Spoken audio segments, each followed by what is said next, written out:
Moro moro, hei Miklu. Moi, moi. Ensinnäkin mun pakko kehua sun outfitti. Mä näen täällä aika paljon chainei. Mä teen one by one.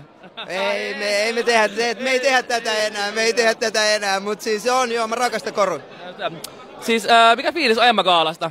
Sika positiivinen, täällä on kiva nähdä aina kerran vuodesta, että se jengi.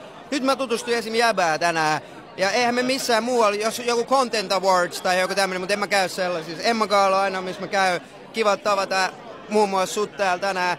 Ja just tällä samalla tavalla niin tapaa muita ihmisiä ja myös niin juhlistaa jo aikaisemmin tavattuja ihmisten kanssa. Niin tosi siistiä päivää. Siis tosi siistiä, niin kun päästään tutustumaan jengiin tälle ja puhumaan. Ja ensinnäkin se kuulostaa tosi rennolta jäbältä. Mä olisin nähnyt aikaisemmin jossain bileissä nähty sen yökerhossa ja mä olisin ollut tosi iso fani. Mä oon vieläkin fani. Mä tykkään sun musasta. Varsinkin sun yhteistyö Snublun kanssa oli ihan huikea. 2 huikeat äijää samassa paketissa. Kiitos paljon. Kiitos. Mulla on sulle kysymys, hei. Joo.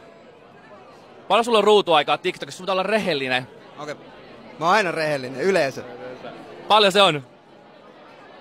Paljon se on mikä? Sun ruutuaika TikTokissa. Pääs käytä tunteet TikTokissa. Oh my god, mä en TikTokissa. Miten näeks mä sen jostain? Sä näet sun puhelimesta, sä näet sen. Näytä mulle. Oi, katsotaan. Sä menet asetuksiin, sä menet.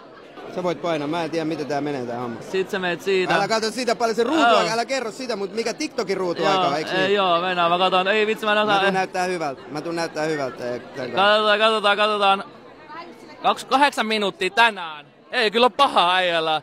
Sitten paljon mulla menee ruutuaikaa. Kyllä mä voin kuvitella. 10 tuntia melkein menee päivässä. 28 minuuttia. Nuoriso, pysykää pois sieltä somesta ja älkää oikein elämässä.